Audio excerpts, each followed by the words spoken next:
is good, YouTube? Quinn Wade Basketball Analysis coming to you with a quick video. I wanted to let you guys know I got some new merchandise available, not just t-shirt anymore. I got different type of t-shirt, different type of shirts and logos that you can purchase on my spread shirt, and also hoodies now. We have expanded and added more to the channel and more merchandise for the brand.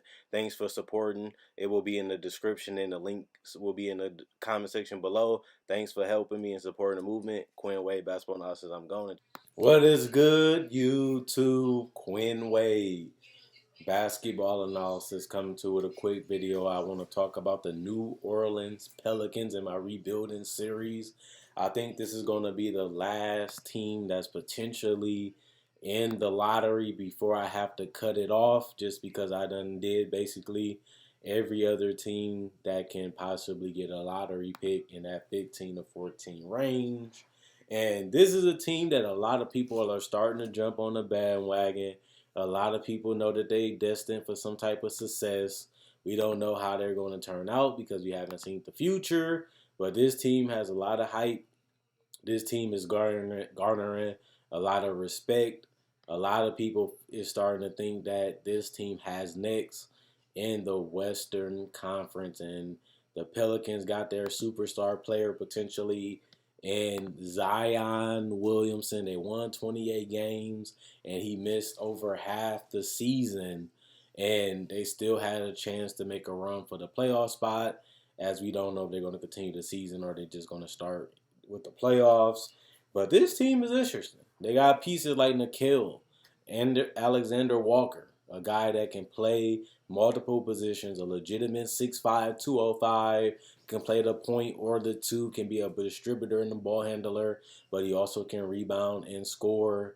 Lonzo Ball, a guy that's only 22 years old, developing his skills and becoming a solid defender, and improved every season to me in that regard, that he was healthy when he played, showed that he can be a capable three-point shooter, can still be a beast in transition with his decision making and his high IQ, a guy that honestly can continue to get better as his career going, and he can be a good pickup for them considering that they got Zion, and on top of that, Brandon Ingram has become an all-star at the age of 22, and a lot of people do forget that Ingram been in the league for a couple years, but the man is only 22 years old right now, and he still was able to become an all-star and a guy that potentially will be the most improved player and a perfect complement alongside Zion Williamson because of his handles and ability to get to his spots.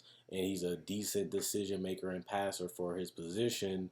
He can be a guy that can knock down spot up threes, and he's a guy that can play in the pick and roll and make decisions. Even though he's not a great playmaker and decision maker, he has continued to show improvements in those areas. And he has shown that he can be a guy that can get you a bucket, can score almost at will, but the fact that his ceiling is not there yet, because I still think he can be a significantly better playmaker, decision maker, and a guy that can even play better defense because of his length and his size. I think that he still hasn't reached his full potential, even though he's an all-star now in the Western Conference. I think that he can get better, and I think that now that his teammates are going to continue to get better, I think that that will only help his job become easier, and it will also bring the best out of him because he can play off others, and he's a guy that's unselfish, that knows his role, but can also step up in moments that, other guys can't. So he might not be a superstar player, but he does have that position, that potential to get to that part of his career as he continues to grow and get older. But Ingram was a guy that got better every single season, and this year was no different. Drew Holiday is a guy that's almost 30 years old, but can play, can defend, can play, can make good decisions, but also can play multiple positions. Probably their best defender on this team, their leader. They're a guy that can really, cause a lot of chaos out there, especially when he got his jump shot going. He's a guy that's tough to guard and can be very unpredictable on the offensive end because he has a lot of ways to attack. But not only that, he is a veteran He has made it to the playoffs. He has made it out of the first round, has had huge playoff performances, and has shown that he can take his game to another level from time to time, depending on how the team is playing. And he's a guy that may not be around long because he is going to be in that mode where he wants to win. And the Pelicans could be there, but do they really want to pay him? Because in the future they're going to have to pay Ingram, who has they haven't paid yet, and they're going to have to pay guys like Lonzo and Zion, and he might not be able to stay around long unless he take a pay cut. And I don't really see that happening because he's one of the hottest players in the league. Everybody paying him respect. Everybody got love for him right now, and he looks like he's going to have the opportunity to go to pick basically any team he wants to go to. You look at Etwan Moore, solid shooter. You look at Jahlil Okafor, not the greatest player, but he's 24 and he's productive when he does play. Still a defensive liability, but can still get you a bucket, can still get some rebounds, and you're not really asking him to do anything crazy. You're just asking him to play a couple minutes.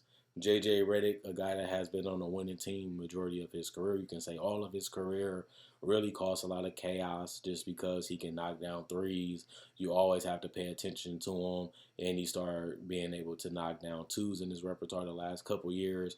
Plus, he added a little bit of dribble handoff game that you got to pay attention to. Plus, he has shown that he can make some decisions if he does have the ball in his hand a little bit. He can still make some decisions by making passes, setting screens, or just helping people get easier shots because of the attention that he draws.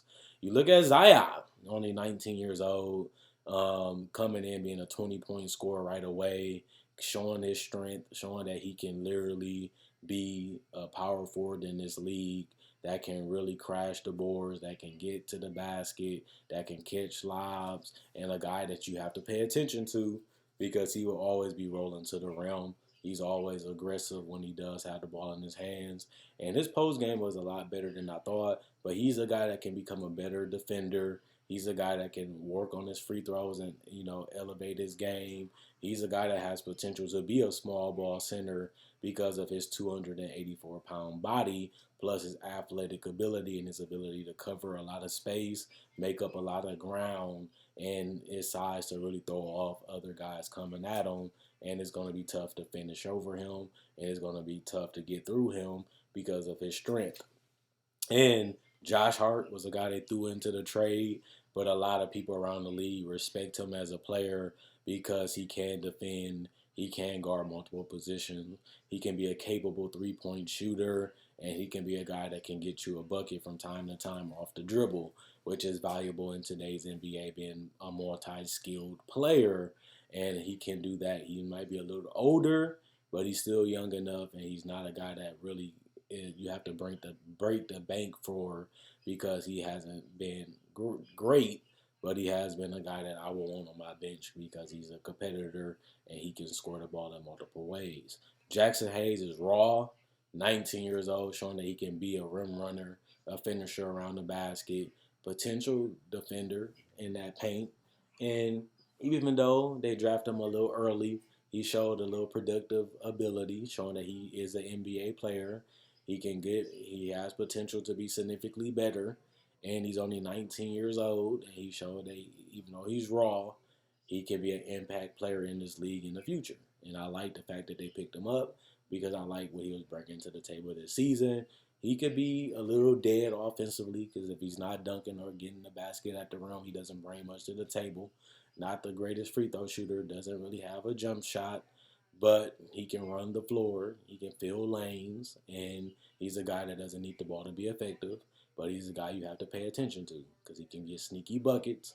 Derek Favors, a guy they took a gamble on, and he worked out when he was healthy, being a great rim protector and a solid rebounder, a guy that I personally feel they should bring back because he fit well with Zion and Ingram, a guy that doesn't need the ball, can post up a little bit from time to time, and also can protect that rim at his age. He's still mobile, still athletic, and he's not a guy you're going to be paying 25 to 30 million to keep him around. Plus, like I said, he fits with Zion as a rim protector and a shot blocker, and that's something that they need because Ingram and Zion are not guys that can protect the rim. and guys that aren't great interior defenders at their point of their career right now. And Derek Favors does fill that void when he is healthy. Other than that, I like this team. I like where they're going. I don't really see them getting a big name free agent just because they have some contracts on their books that they got to figure out what they're going to do. They have to bring some people back like Favors potentially to fill that role. Some people like Ibaka for this team, but he is getting a little older, and his offensive game can come from here and there. But he will be a good addition if they can't bring back Derek Favors. He should be one of their priority options because, like I said, they do need an interior rim protector, especially in the Western Conference. And honestly, the Western Conference has gotten bigger, so it would be good to have a 6'11", 7-foot center there that can really have some strength and some size and some ability to deflect and contest and alter shots. And I think that should be one of their priorities to get another guy like that locked up this season. I think that should be their number one priority. Also, internal growth will be great for this team. Guys learning how to play with each other, guys understanding each other a lot better, getting off to a season when everybody's on the same page, and hopefully everybody can be healthy, unlike last year that we just seen where people was in and out and Zion missed majority of the season. We didn't really get to see them at their best, and that's something that we hopefully can see this next season as they're not going to really make the playoffs for this current season that we still waiting to see what's going to happen. When it comes to the draft, they're, in my opinion, should be looking for somebody that can fill a bench role. You do got Vernon Carey, who can be a solid pickup for them if they're looking for a big to play with Zion. Also, Jaden McDaniels could be a good steal. You also got a guy like Daniel that can be a good pick in that range. You can get more offense like Nico Mannion. If they get a trade down, they can pick up a shooter. Even Josh Green at worst. At least Josh Green can be a capable three-point shooter. Devin Vassell can be interesting because he can guard multiple positions potentially and knock down threes. RJ Hampton has that upside of being a potential star at that guard position, which they haven't figured out just yet. Um, I think that would be interesting. And if you look at the draft, they don't really have a desperate need besides a big that can play with Zion. And other than that, I really think that anybody that they pick up can be a fresh addition just because this team can continue to build up their depth with young players and their team is young so they can grow together and they're going to be on a rookie contract and locked into that for at least 3 to 4 years. I don't really think they have a desperate need. I don't really think they have a positional fit that they need to fill outside of just having quality role players on that bench. And I think that they have started to do that very well this season after trading Anthony Davis. And since they did get lucky and got the number one pick in Zion, who has already showed that he translated to the NBA game, and Ingram is playing the best basketball of his career and continues to get better each and every season. I don't expect that to change.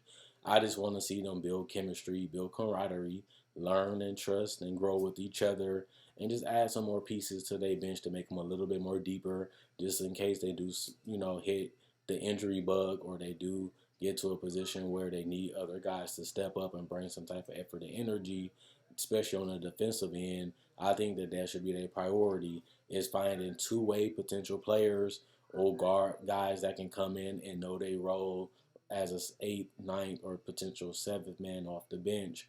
But if they can't get a big, I think they can get a solid big in that 11 to 15 range that can potentially fit right alongside Zion and Ingram in that front court. But other than that, this team doesn't need much. They're young. They still got to learn each other. They still got to learn how to win. They still figuring out who to go, what lineups to use, and who should be playing. And it's tough to do that when guys are injured, beat up, or not playing.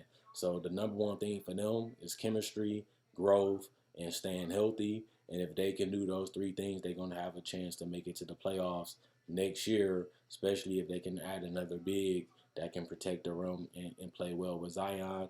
And if they can get somebody that can protect the rim and space the floor, that will be the ideal fit for them in the draft or even in free agency. Other than that, this team doesn't need much as they just need to grow, develop, and learn each other. Other than that, that's about it. Check out my website, analysisplayground.com, link in the description, comment section below. Check out my Facebook page, analysisplayground.com, link in the description in the comment section below. Like on Facebook to show support. Like the video. If you haven't liked the video already, please do. And if you have done that already, thanks for the love and the support. Like I said in the beginning of the video, I have merchandise for sale on my Facebook page and on my um, spread shirt. So thank you for supporting that if you choose to. Other than that, make videos just like this each and every day. Make breakdowns of players, rookies, and legends. Cover the Summer League, cover the G League a little bit. Cover the NBA throughout the whole season, covers the playoffs. So if you love basketball, you can't live without it. You need that content each and every day. I try to make a video every day, and I usually do. So this is the channel for you. Other than that, Quinn Wade Basketball Analysis, I'm gone.